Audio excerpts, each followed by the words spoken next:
What's up, everybody? Underestimated here, and we are back with week 6 of our Bankroll 2.0 challenge. Make sure you hit that like and subscribe button, leave a comment down below, and let's get right into the update.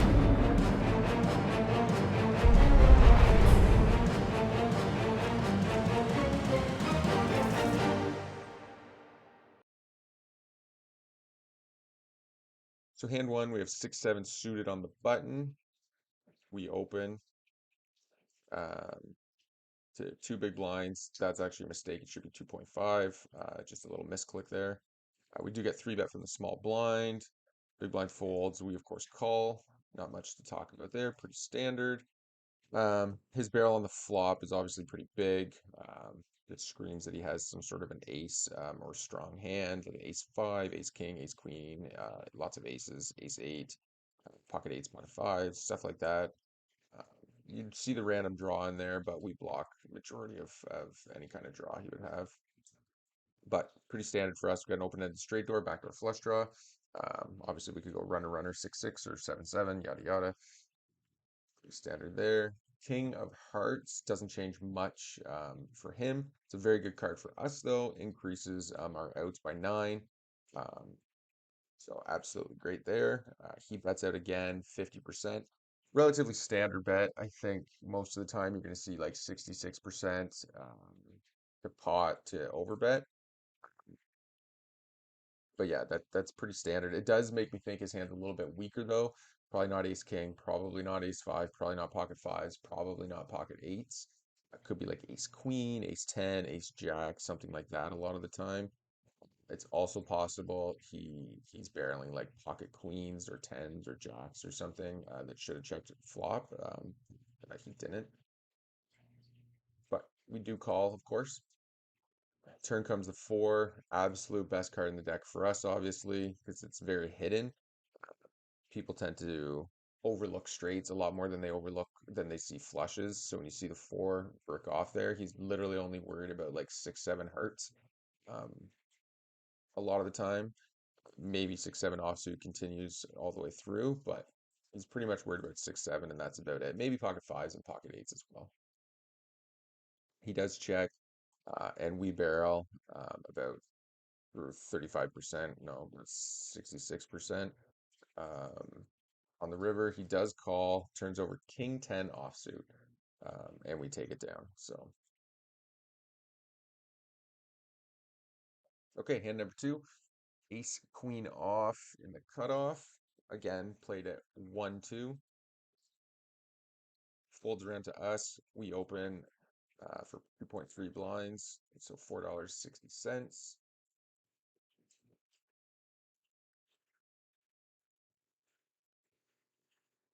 He calls in the big blind. Flop comes Jack 7 deuce, and he donk leads into us for 75%. Donks are always strange, especially on a board like this. It's pretty dry though, so he's probably just thinking we're going to fold a lot of the time. He could have a hand like 8-9 suited. We're not worried about pocket 10, pocket jacks, queens, pocket kings, pocket aces. So he could have hands like that, like an 8-9. We're just ahead a lot here still.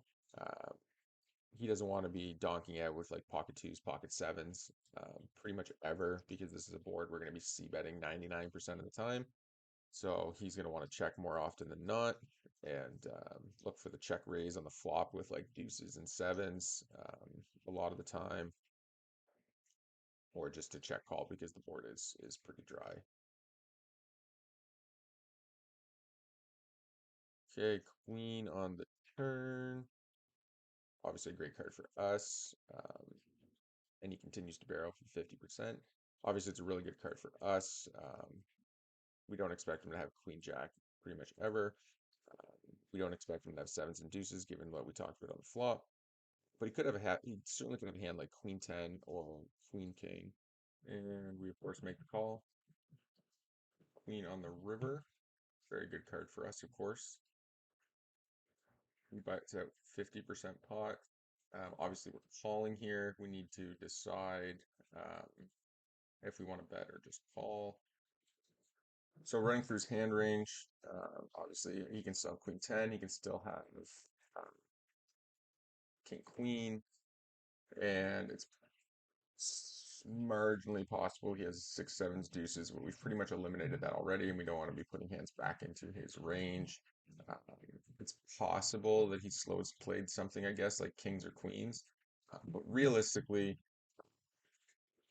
I think he's just been he's not a regular player. I think we just what did we do? So we did raise. I guess we went for the min raise. I think that's a mistake. We should just be shoving or calling here because if he has a queen 10 or a queen king, uh, he's going to call, and we're not going to be folding if he does shove. So that's a spot where we should just be shoving.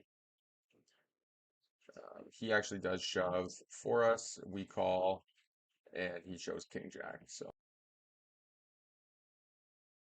okay, again. So this is 1-2. We pick up pocket kings in the cutoff.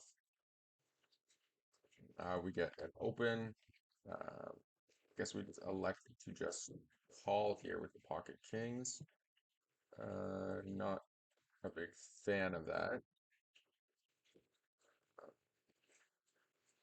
I guess in game, that should just always be a three bet. I don't know if in game I was getting three bet a whole bunch by one of the small blinds or the big blinds, and I thought this would be a good spot to slow play and fire back at them. But realistically, that should just be a three bet pretty much always. So he bets into us for half pot. We do, of course, call. We don't want to be getting crazy raising here with 3-7-7. The main reason being that the big blind is in the hand. They can, of course, have pocket threes, and they have a whole bunch of ace 7, king 7, queen 7, 6-7, 7-8 type hands in their range, mostly suited, obviously. We do block one of those, but that's about it. So we don't want to raise here. When we see big blind fold, though, it's a great spot for us. We definitely think we have the best hand, a large majority of the time. Uh, he's going to be continuation betting that there with pretty much any pocket pair he has, and overcards and that kind of stuff, at least a lot of the time. Or he might just check give up too. Um, But yeah, he should be betting there a lot. And I think most of the time with your strong over pairs, we obviously have the kings, but with like queens, kings, aces, you're going to see a lot of checking there three-way because of that seven and the big blind player. And there's not really any threat to you on the turn. Like you don't have to worry about somebody realizing uh, their equity if they have, six outs against you with overcards or something. Okay, so he bets out, and he bets out three-quarter pot, and we do elect a call on the queen. Pretty standard spot here. We don't want to be raising, because really we're not going to get called by much that we beat with the seven out there, I don't think. And now that the queen also has turned, if the queen didn't turn, we could raise on, like a deuce or a five, even an eight kind of hand, we could probably get away with raising. Uh, but when the queen hits and we raise, we're going to fold out like eights and nines and tens and jacks, and we're going to fold out all the overpairs that we're bluffing. We might get called by like king queen, I guess, or ace queen, but that's about it. So I think electing to call here is certainly the best play and keep his range extremely, extremely wide. Um, and the six on the river is obviously a pretty dead card. 81 in the pot. He overbet ships it by a heck of a lot. But with pocket kings, obviously, we feel like we have the best hand most of the time. We select call. I'm not like if he's when this is very polarizing, you know what I mean? Like he's basically trying to say like he has a seven majority of the time, or maybe like pocket aces, something like that. But that's really about it. Or maybe pocket queens, I guess pocket queens, pocket aces, and 7x. Um, and it would need to be probably like king seven or an ace seven for him to go that big. Um, I don't know if he would do that with a 6-7 or a 7-8, especially because I didn't three bet pre. I'm going to have a lot of sevens still in my range that he needs to be worried about. So we do elect to call, obviously, and in this case, he did have pocket aces.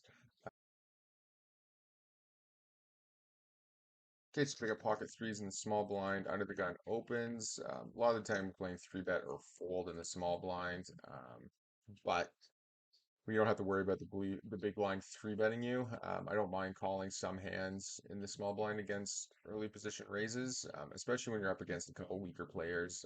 And I do remember both of these villains were not, um, professional players or anything like that. So I'm okay calling the threes here every once in a while. I don't do it too often, and most of the time I just fold.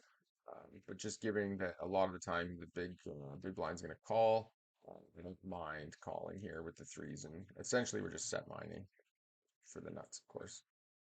Okay, so we do call. Flop comes out 10-3-7. Obviously, a great spot for us. Um, we check to the pre-flop raiser, who puts out a 50% bet. You could certainly argue check raising here, and I think that is probably the proper play more than check calling on this particular board, because he's still going to have queens, kings, aces in his range. Obviously, tens and sevens are in his range. But he could also have like 8-9 suited. Um, you could have like king 10, queen 10, ace 10, all these types of hands as well. Uh, so we should be just check raising this flop most of the time. We do elect to call nine on the turn. Another reason for check raising here is that because it is a wet board, so when a hand like an eight, not as nine as bad, but like an eight, a nine, or a 10 or something like that peels off, all of his over pairs are going to slow down that we could be getting stacked from on the flop. Um, so that's a mistake not to check raise there, I think, on this particular board. Nine rolls off on the turn. We decide to lead out. I think we're going to get a lot of checks from his range now that are just going to look check turn and then barrel river, control the pot. Because what's he going to do if he gets, if he bets and we check raise, he's going to be in a terrible spot. So we do elect to donk out here. Um, and fish players or like fun players generally take more passive lines when they don't have the nuts. Uh, so I like just donking out here and forcing him to make a decision, uh, which he does. He elects to call a five on the river. It's not going to change a whole lot. Board does get a little bit scarier for him with all the options for sets and stuff out there. We do elect to go big, and he shoves over us. That's kind of an awkward spot here. And against a regular, it would be a lot. It would be a lot tougher of a decision. Um, because they're going to be a lot more they're going to just be more aware that our range is going to have a lot of small pocket pairs that tens threes and not so much even tens, yeah, tens threes sevens nines fives can all be in my range when I just call here pre-flop, and they're going to be a lot more aware of that, so they're going to be shoving a lot stronger of a range, like sevens nines tens, jack eight suited, something like that. uh, but against like more recreational players, you're going to see ace 10 here sometimes. You're going to see 10-9. You could see jacks, queens, kings, aces. People don't respect donk bets very much. They usually think you're full of shit. So that can trigger somebody to not want to be missing value with aces, kings, queens, and jacks as well, even ace 10. Um, so obviously we call here, and we do run into pocket nines in this case. Uh, but I think the main point to take away from this is that we should be check raising that flop uh, pretty much 100% because the board just gets too scary for over pairs, and it just gets harder to stack after that.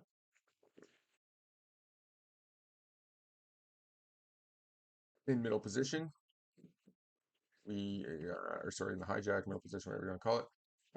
We raise pretty standard under the gun in middle position. Uh, Open sides, you can go 2.1. Okay, and we get two callers. Again, we flop a set here. Great spot.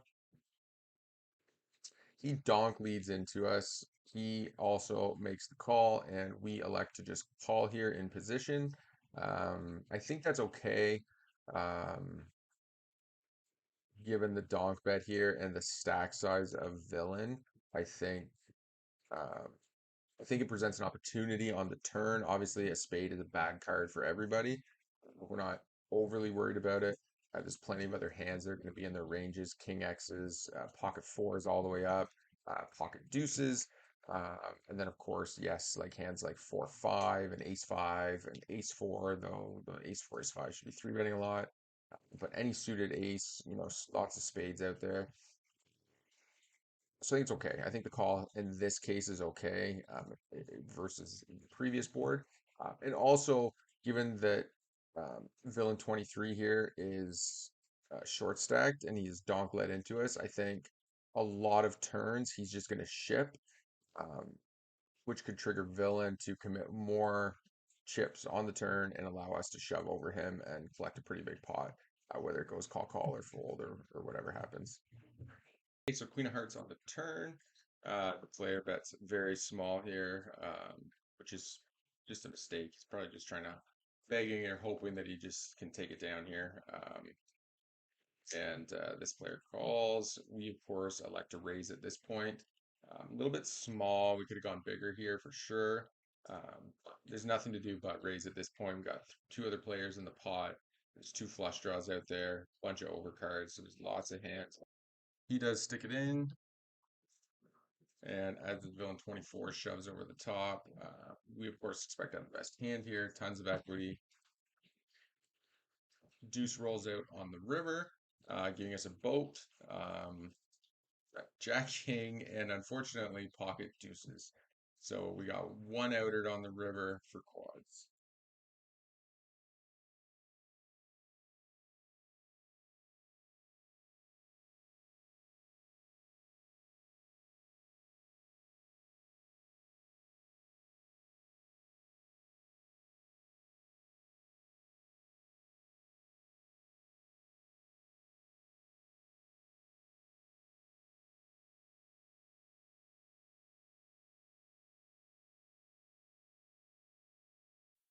Okay, guys, we'll get right into the graph here.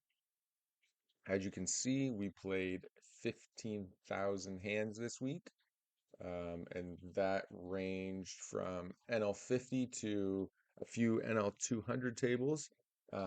We actually ran really good at the NL200 tables, I think. You'll see here in the chart. Wasn't the best week. We played all those hands and ended up at around $800 pre-rake over 15,000 hands, which is um, a little bit below break even after rake back. It's only we're only playing at like 5 big blinds or 6 big blinds per 100, so we kind of lost it about 1 big blind this week. The tables didn't go very good, as you can see. We ran pretty bad towards the end of the week, and we didn't really have much going for us earlier in the week. Pretty much just ran dead level pre-rake for the first 12,000 hands of the week. Then we jumped. This is actually the jump. We moved up to NL 200. I don't play much NL 200, but there was a couple really weak tables one morning, so we did jump in on that. Excuse me. And then yeah, so after that, we had a good upswing here, from 12 to 13,500 hands or so, and then our EV our EV continued correctly, but we just ran really bad. Um, as you can see here, turned around a little bit on the final day of the week, which was yesterday. Um, but yeah, just overall, just one of those weeks. You're running sets into sets, and every flush draw is getting there, and you're missing your flush draws. And I think we had aces a lot this week. We actually had aces at least like 8 times. But unfortunately, from what I can remember, we either lost or just got no action. Which is this is all perfectly standard for poker. Um, it's just sort of part of the game. But yeah, you have to expect those weeks or months where you're just nothing kind of happens for you. I just got to grind it out. But yeah, so there's our graph for the week. We did some decent enough vault. It's nice to see our EV was playing at slightly under 12, or sorry, slightly under 10 big blinds per 100 EV. Um, so not too upset about that. At least it's nice to see that. In the end, it's about just under $800 for the week pre-rake, which is a lost post-rake. We also played a few tournaments this week, which I will pull up here. So we played one, two, three, four, five. We played six tournaments, I guess, this week, and or seven, six or seven. But anyways, we got entry into the $5 Micro Ontario Million, um, which is on Sunday night, so tonight, and we also cashed 12th in this tournament here on November 9th for 50 bucks. Um, we actually had a really good spot to run to that run at final table. Um, we got Pocket Kings in versus Ace King for like 70 or 80 bigs on pretty much the final table bubble. Unfortunately, he went runner hearts for his king high flush draw. So that was unfortunate, but yeah, so we lost maybe 100 bucks in tournaments this week. But we did, like I said, get entry into the $5 Ontario Million with about a 40, I think, or 30 big blind stack. And we fired up a last longer bet. So if any of you guys are in there, make sure you jump into that last longer bet with us. I'm going to try to record the whole tournament. Hopefully, we get an awesome run in it. Um, so let's take a look at our GG poker here. So as you can see, our current cash dollars is 15,602.78 cents. We have $738.73 in cash dollars, which I accidentally used some of these. I meant to fire when I fired into those 1-2 tables. I meant to use the cash dollars, but then I forgot to turn that auto buy-in off when I loaded up a bunch of NL 100 tables. Doesn't make much of a difference. It just essentially transferred it into our cash winnings here. But that's why you'll see from the last video, our cash winnings are quite a bit higher than that, and our Canadian, like just the cash dollars are down, where the actual funds are up. Um, and we'll fire up the fish points here. We collected 72,000 fish points this week for $361 in rake back. Um, Man, if we had another month, we'd be collecting this whale for the entire next year. But fortunately, at this point, I have 4 weeks to basically get 1.2 million points, which is it's just not going to happen unless I can find a way to grind NL 200 for like 12 hours a day. It's not really worth it for an extra 10% jump. We'll get it next year.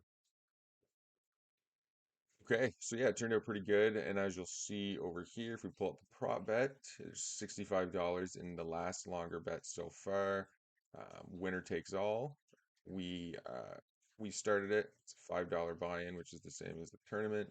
We have 30 bigs, and which is the lowest stack at the table. Um, Not at the table, but in the in the last longer right now. But 30 bigs is lots. Like one double up, we're up at like the top three. And this doesn't really mean anything. Like those 87 bigs can be gone in a matter of seconds, right? So I think I'm pretty confident. Hopefully, any of you guys again will get into this. Yeah, and we'll see how it all goes. That'll be an interesting dynamic to that tournament as well. Um, so yeah, let's get right into the totals for the week here. So week 6 of our second bankroll challenge here. Um, He turned a the week 5 we were at 16,371.80, and at the end of week 6 our bankroll is now $16,753. So wasn't the best week for us, but we still turned a profit. So definitely not going to complain about running relatively bad and not really getting in any good spots, and still being able to turn like 300 and basically $330 profit for the week. Um, the lowest, I think, so far, yeah, the lowest. So week 1 to week 2 was only 426. So we're pretty well right around that from week 5 to week 6. But yeah, absolutely nothing to complain about. We're still profiting. So that's pretty good. Moved up to NL 200 for maybe I think 1,000 hands we played in total. I think we won 3 buy-ins. Really fishy tables. We actually ran good at NL 200, so that was great to see. That pretty much saved our week for the most part. Um, Kept us out of the red, so not going to complain about that. So I hope you guys enjoyed the video. Make sure you hit that like and subscribe button, leave a comment down below, and we'll see you guys in the next video.